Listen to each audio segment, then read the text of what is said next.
I have one item that I wanted to share with you, but it's a big item, an item that's very close to my heart, an item that has been a dream of mine for many, many years, and now it's becoming a reality. The law school. The committee has completed its report, has submitted its report, and it will be officially presented later on this week. And the plans is that in September this year, the Law School of St. Martin is going to start its operations on St. Martin. The significance of this is immense, immense from many points of view. First of all, the fact alone that St. Martin now will have a law school itself is historical. The law school is going to be an accredited law school. And I've got to compliment the members of the committee in the work they've done. It took a little while, longer than was expected, but the end result is that a system has been devised where those of you who would like to become lawyers can attend this law school and eventually get a degree that's accredited. How have we done that? Well, first of all, we know that there are many people right now who will apply and who qualify to enter. But we also know there are a lot of people who have interest, who do not qualify at this time. And those people are just as important to us as those who do qualify. Why? That's the pool of the future, and that is the pool that we have to draw from to be able to make sure there's continuity, make sure that they can get prepared to qualify and also to be able to enter the law school at the university. So we're going to have a two-tiered, even a three-tiered method. Those who do not qualify but fall within a certain category, we will have a program that they can follow in order to get the qualifications to apply. And a third tier, those who are not even close yet to qualifying, have programs in place that they too, on the long run, could move up and qualify.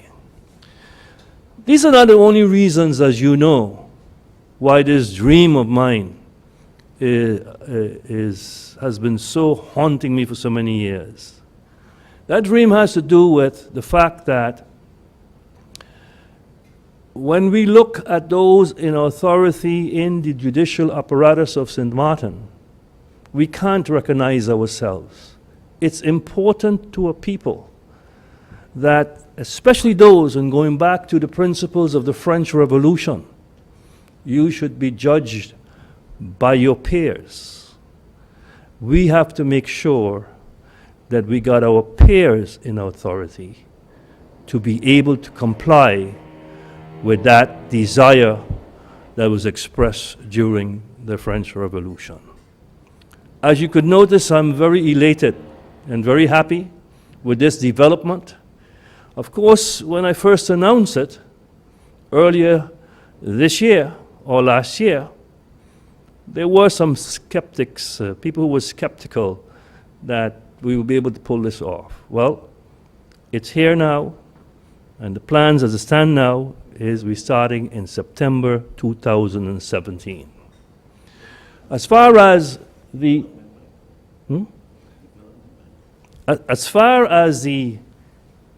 expenses are concerned, I can assure you that right now we have sufficient funds to guarantee the continuity of the law school for many years to come.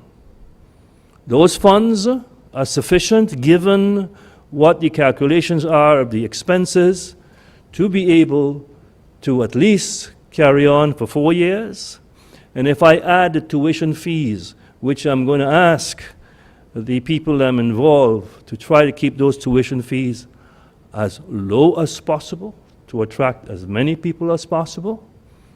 It will not be done for nothing. If you have an interest, you also have to have the pain in contributing to it, and that too will lead that this facility will be able to continue for many, many years to come. It is something that's worth celebrating, and we will choose an appropriate time to have the proper celebration of this historical event for St. Martin. And I want to thank everyone, again, especially the committee members, for what they have done in terms of figuring out all of the angles, and everybody else who have supported this ideal, which there have been a lot of support, and I always felt it as a big burden on my back to make it happen, and it's happening. A second item that I'm being reminded of also is that the Council of Ministers in its meeting passed, or at least approved, the legislation that that has to do with the repatriation of funds for which proper declarations have not been given for in the past, and connected with that, approval of the Development Bank of St. Martin. So that seed has been planted, and that too is on its way.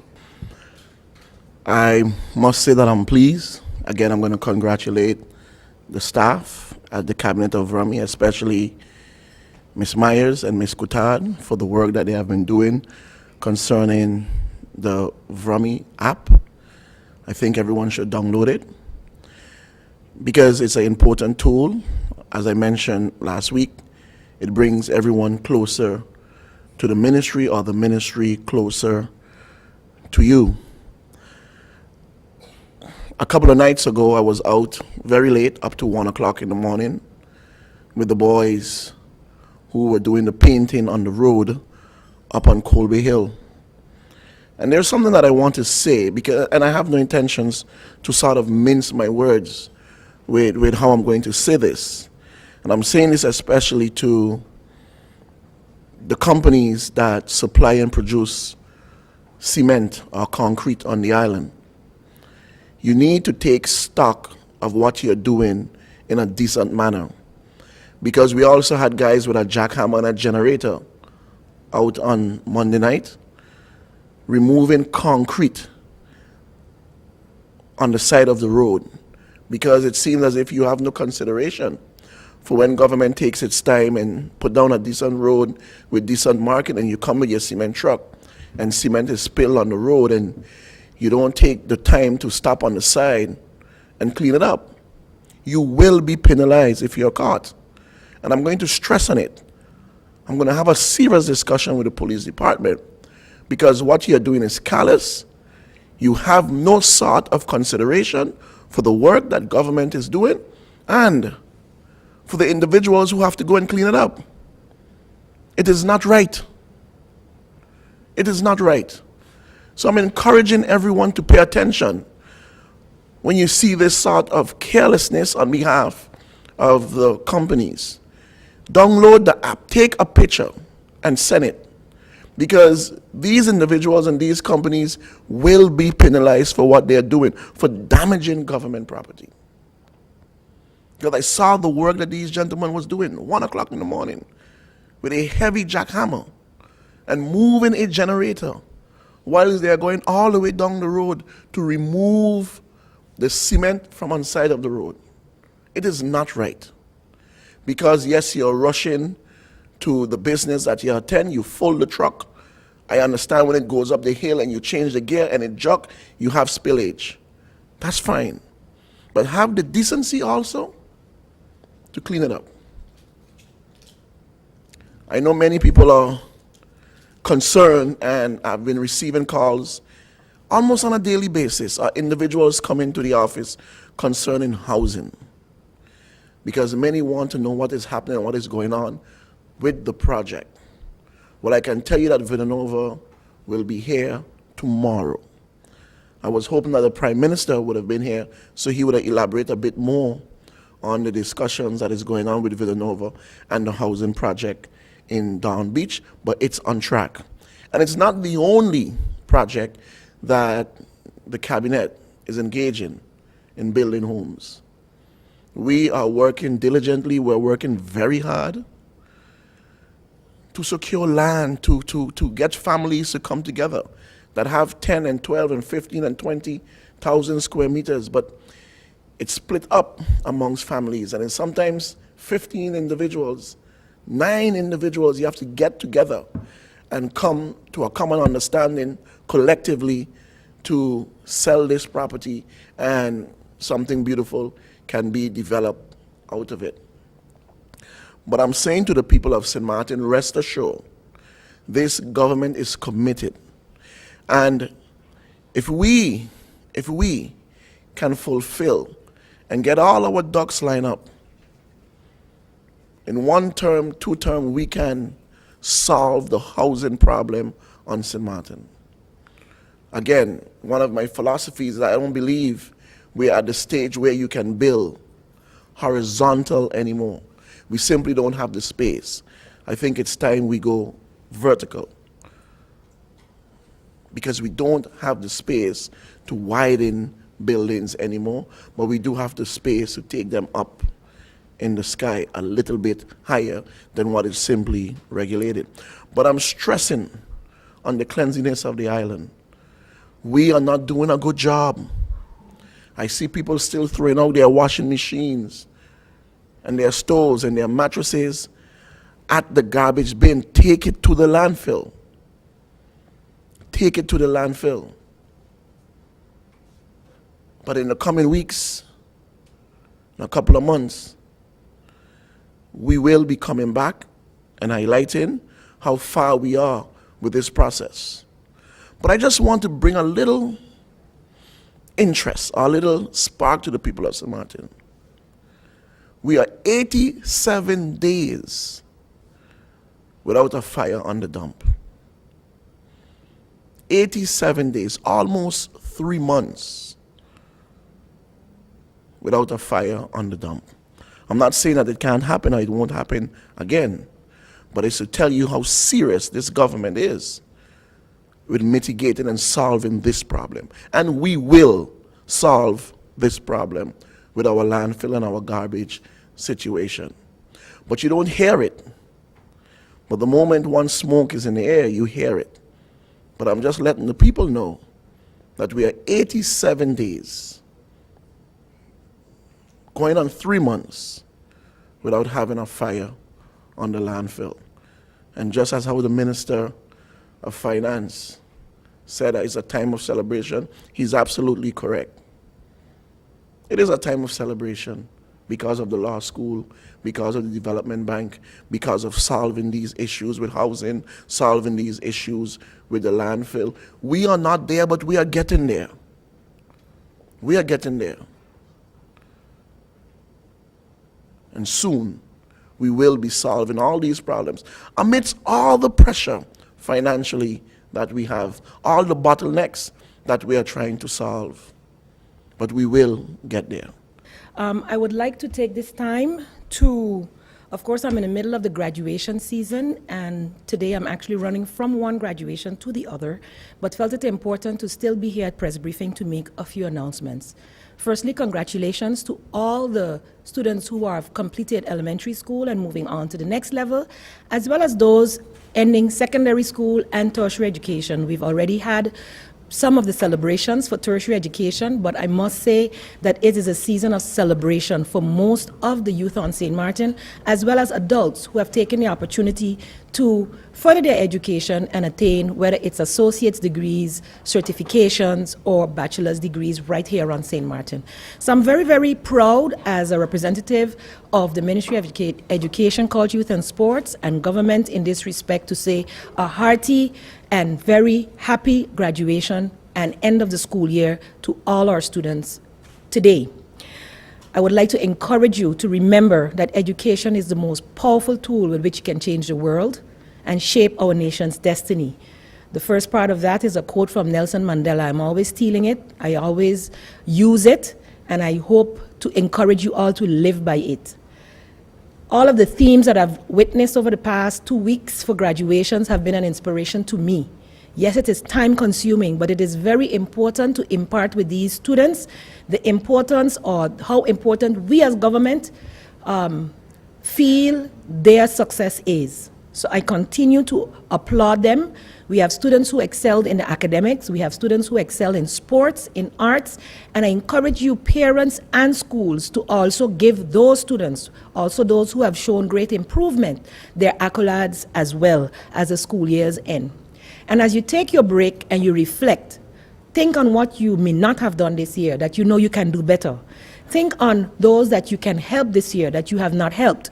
And think on those that you may have had to share with, whether it's your knowledge, your skills, your expertise, or maybe just a listening ear. To the general public, make a pledge this next school year to volunteer at a school. Our students do need you. So once again, congratulations to all who have successfully gone on to the next grade, who are graduating from one level to the next, and those who are thinking and contemplating on going back to school. I applaud you. Take those steps, follow your dream and passion, and hopefully, with God's help, you can achieve it. At this time, I'd also like to congratulate the Aruba team who was here over the weekend for the Dutch Caribbean Women's Soccer Tournament organized by the Ualichi Women's Soccer Association right here on St. Martin. Though I was unable to attend, it is a great opportunity for sports tourism. We had many visitors on the island, and I believe the tournament was one of a very high level. Congratulations to the participants, but especially to Aruba for winning. In important news from study financing, preparatory workshops are being conducted for the study financing recipients who will be pursuing their studies in the Netherlands. This is a yearly occurrence. Not just the Netherlands, the Netherlands, USA, Canada, England, Curacao, St. Martin, and St. Martin. So all of the study financing recipients, as far as I'm concerned, are invited to these workshops. Attendance is mandatory, so you have to attend. And we will be submitting a press release with more detailed information as to the location, times, and place during the day today. Emancipation Day is around the corner. Emancipation Day will be celebrated on July 1st, this Saturday, under the theme Breaking the Silence and Family Legacy. Breaking the Silence was chosen within our ministry, not only to recognize the silence that maybe still permeates our society where slavery is concerned, but in all aspects of our society. It can be breaking the silence on abuse. It can be breaking the silence on any persons who are downtrodden in this community. This is a time to break the silence. We expect for you to lift your voice and act in your own best interest. Never let fear rule you, as our ancestors have proven time and time again to conquer fear, death, and threats, and thrive and survive so that we are here today. It will be a day of commemorating our freedom runner, Wantete Loke.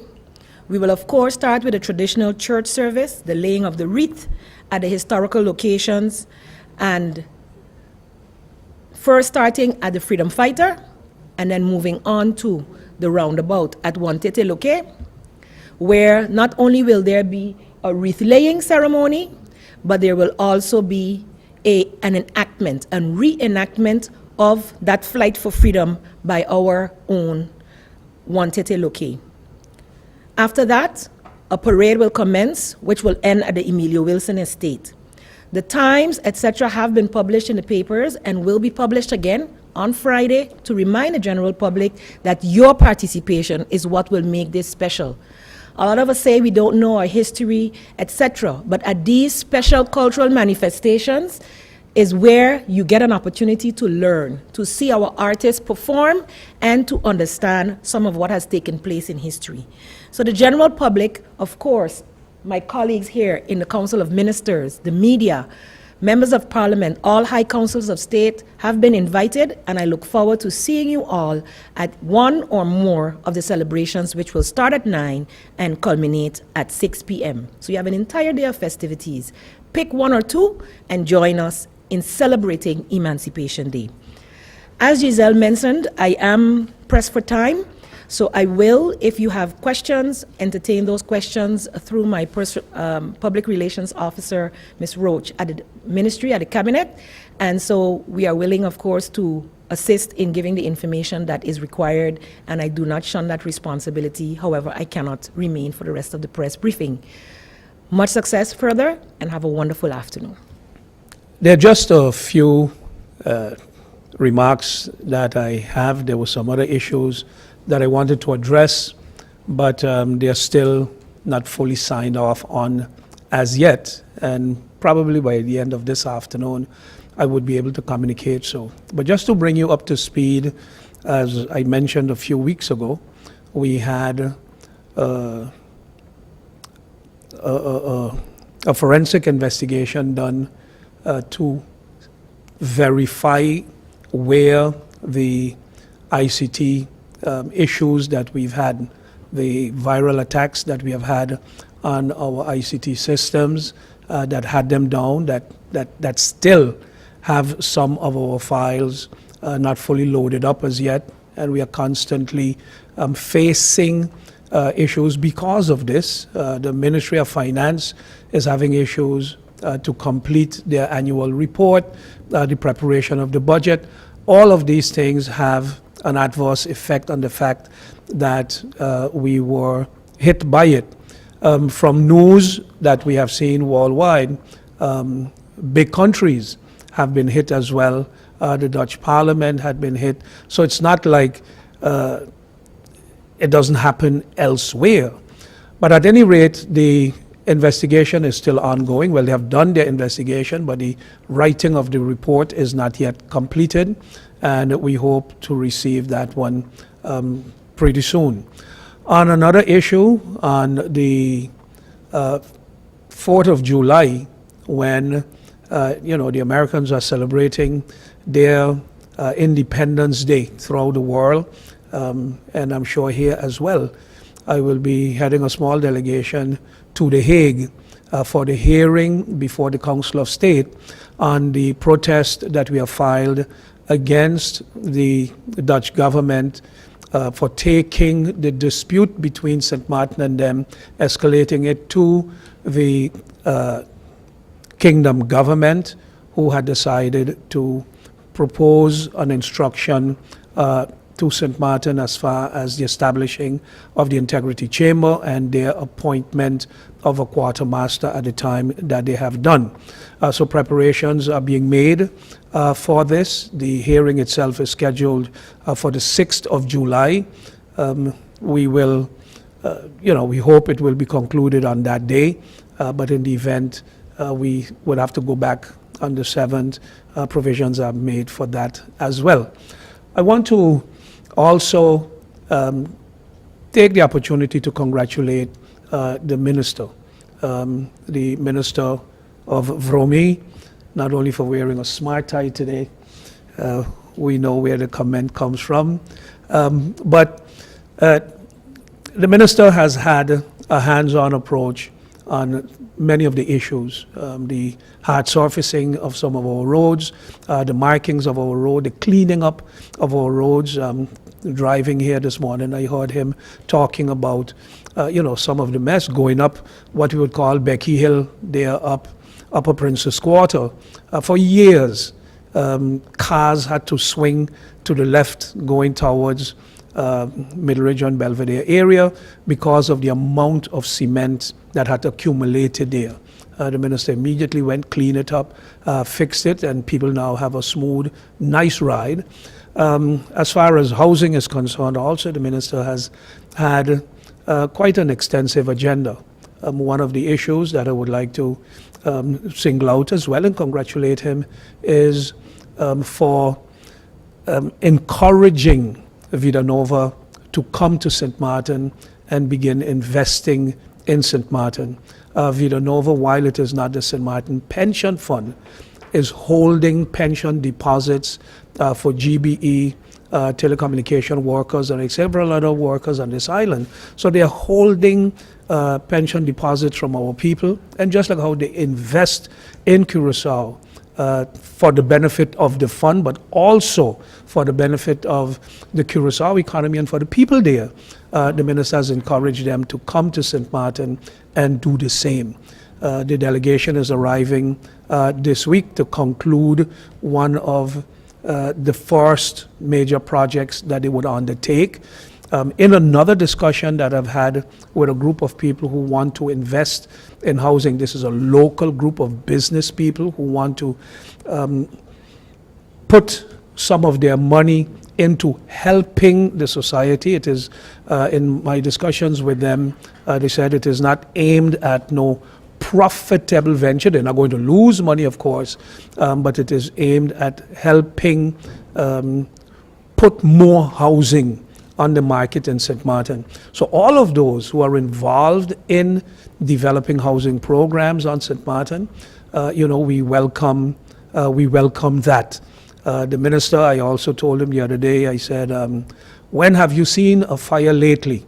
And we kind of made a joke out of it, but it is serious. It is serious that there were complaints, and I can remember saying in here, the challenge rests on the shoulder of the minister, who, when that dump was created, he was not even born yet. But today he has the responsibility to clean it up, and I'm sure that he will, and he will do something about it. We've had extensive discussions in the Council of Ministers. The minister has been back and forth, holding discussions and negotiating to find solutions. The final solution is a long-term one. It's a long-term planning. Long-term, not for the next 10 years, in the next 2.5 years. That final solution would be in place, but in the interim, there is work to be done, and it is being done, and one of them is to mitigate and offset the fires there. One of the things that I've also said during one of those press briefings, that we sort of had an indication as to who was starting the fires, and that a possible investigation would be launched. And we have noted as well, with the extra, the security that is placed there, the extra machinery that is placed there, the extra work that is being put in, the people of St. Martin, particularly those that live in the periphery of the Phillipsburg area, can start to breathe healthy again. And some people can open their windows again, because no longer are you going to bed and waking up in the middle of the night with smoke surrounding your property because of the fire.